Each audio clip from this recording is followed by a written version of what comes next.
David, let me read from your column that you posted yesterday. As the Iran crisis deepened over the past week, Russia and China could not play a decisive role. It fell to President Trump, and he acted. That will be noted in Beijing and Moscow, and also among allies who worry about the U.S. staying power. Talk about the importance of this strike, not just in what it may have done in degrading the weapon system there, but also to answer some of those concerns that so many U.S. foreign policy makers and allies across the world had about this administration and whether they would stand up if something happened to Taiwan or if something happened to other allies across the Middle East. Well, Joe, not to be too cold-blooded about it, but a year or two ago, you would have said that actors in the world are not deterred by the threat that the U.S. will use force. Russia invades Ukraine despite repeated warnings from the United States. Russia, despite suffering big losses there, doesn't back off. Russia mounts a range of attacks against NATO forces in Europe, covertly for the most part. Iran threatens to assassinate people in the United States with little apparent U.S. response. So there have been a series of signs that people don't take the threat of U.S. retaliation seriously.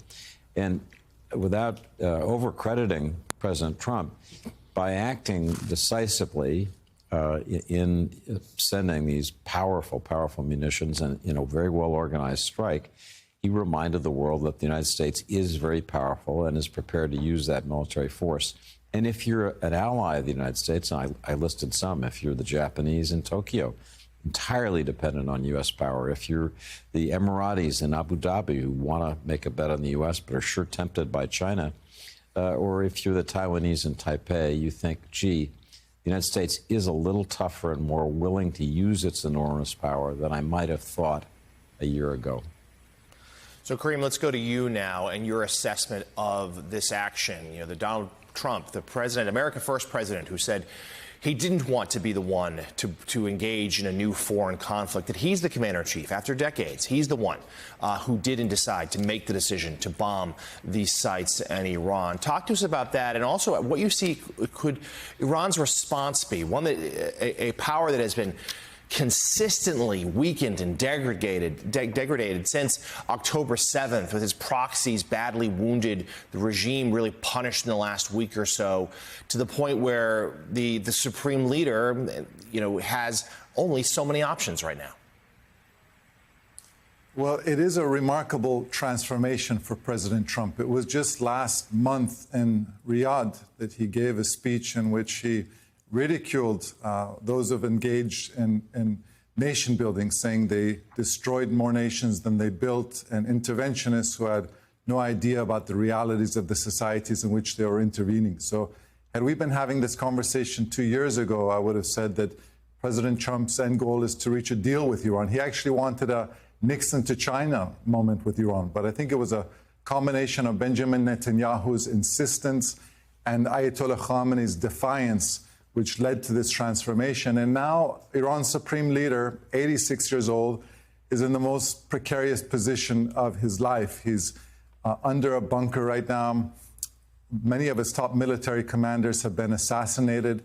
And he's in this terrible predicament in which if he does not respond strongly, he loses face. But if he responds too strongly, he could lose his head. He could lose his life. He could lose his regime. And in my view, Iran doesn't have great near-term options for retaliation. But I want to emphasize what David just said. In the medium term, what I think we should be very concerned about now is what happened with this nuclear fuel. Right, and I agree. Iran doesn't have a lot of good options right now. Kadi, this is a regime that is just struggling to survive, to keep the Ayatollah alive right now. Their military hierarchy has been gutted at the top. Their nuclear scientists killed. Politicians, those closest to the Ayatollah also killed. I mean, it has been a savage 10 days for the Iranians. So their options seem limited at best. I do want to really quickly touch on, though, the efforts of diplomacy. They were given 60 days, and you get a feeling that they thought Donald Trump was bluffing. They feel like American presidents are always bluffing. They were given 60 days, and about 58, 59 days into that, Donald Trump talked to the Israelis, to Netanyahu, and said they may not make the deadline. And so the strikes began. But then even this past week, word out of the White House was that Donald Trump would actually go to Turkey and meet with the Iranians if they were willing to do that. And they still were not willing to strike a deal. Yeah, so the diplomatic route ran out for the White House. The military route became the possibility that previous presidents have ignored for the reasons that David and Kareem have just laid out. We don't exactly know where this ends. I was told over the weekend by a senior American general that there are two myths of war. One is that wars can be short, and the other is that war can be fought from a distance.